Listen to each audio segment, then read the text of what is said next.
Hello everyone, welcome back to my channel. In today's video, I'm going to be talking about things that I wish I knew before I had my baby. For those of you who do not know me, my name is Elena. I am a stay-at-home mom and a new YouTuber, and I have one baby. She is a year old now. Now is the time I felt like I could post a postpartum video. I'm a whole year postpartum. I know how everything is. I know the postpartum struggle, and now I want to just share it with all of you. Everyone looks different, but I am so glad y'all are here, and I do have a list on my phone, the things that I wish I knew. I tried to keep it simple, so I just put 7 things I wish I knew before I had my baby, and these are just some of the main things that I noticed were important. Okay, so we're just going to dive right in and start with number 1, which is basically do not be scared of giving birth. Do not be scared of meeting your baby. Look at it as this is the day that I am meeting my baby. This is the day where I finally get to hold the baby I've been carrying for 9 months. So I was a first-time mom. This was my first time giving birth, and I was just so anxious, and I would just get scared and overthink. For my next baby, I definitely want to be more calm and collected and just learn to enjoy that moment. There's something so special about meeting your baby, giving birth. Us as women, our bodies were made to do what they were made to do. Sometimes scary things do happen, but I believe that it is just special, and it's a time to reflect and connect with your baby. So regardless of what happens during birth, I think that it is beautiful. Your body went through a lot to have that baby, to give birth to that baby. I think it is a beautiful time. It is something you should just be so proud of yourself for. So instead of anxiety coming in during that time, just remember to reflect on, this is me meeting my baby. Think about that before you give birth. And then next up is about breastfeeding. This is so important because I didn't know before I had my baby that breastfeeding would be so hard for me personally. I made the mistake of getting the wrong pump. I tried the portable pump. It's cordless, and that pump was just not good for me because I needed a stronger one. So I thought I couldn't produce milk as much. I thought maybe I can't even breastfeed my daughter. It just threw off everything. So I would recommend getting a pump that is strong. I didn't know I was producing milk, and that was just hard to learn. So next up, having to do with breastfeeding, I didn't know anything about engorgement pain and how just severe it would be. This type of engorgement pain is worse than the pain you get from pregnancy. It feels like just heavy rock, and it hurts so bad. And it is because you're either not pumping enough or you need to breastfeed because they're getting too full, so it's just not good. That's why I encourage any moms to have a really good breastfeeding schedule based on your baby's needs. So whether that's every feeding, you breastfeed your baby, I recommend looking up good pumping and breastfeeding schedules for you and your baby. So depending on the baby's age, it's gonna change, and you need to look at that specific breastfeeding schedule. I would also recommend nipple caps and maybe a lactation specialist. So mine did help a lot with just certain things on which pumps to get, and she did help me by giving me the nipple cap.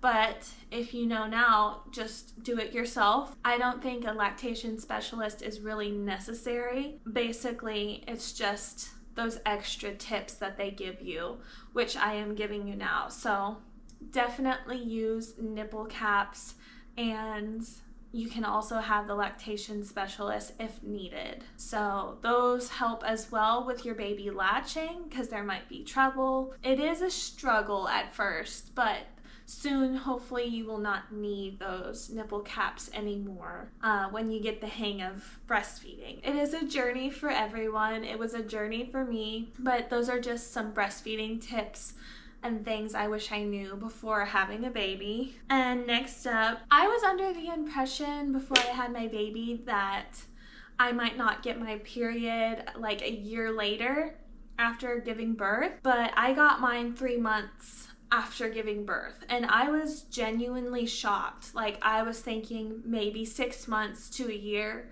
because one, I was also breastfeeding, and two, that's what everyone said online on YouTube. So I was just under that impression that I would probably take like a year to get my period back. But just be forewarned, it is different for everyone, and for me it came as early as 3 months. For some women it can come earlier than that, and then some women it's after 6 months to a year.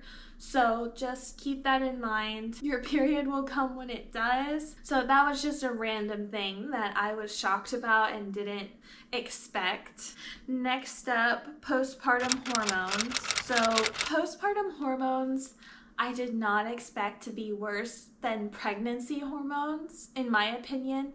Like, the pregnancy hormones is more of like sadness, extra sensitive to certain like materials. If I saw a sad video like on Instagram, it would make me cry, like about a pet or a dog or something. Some type of sad video about a pet would make me cry easily. But postpartum is just maybe different because one, you're postpartum, you're going through a lot of changes, you're learning how to take care of a new baby. I just had so much strong emotion, and a couple of things would happen and it might set me off to just start crying because of an overwhelming feeling rather than a sad feeling.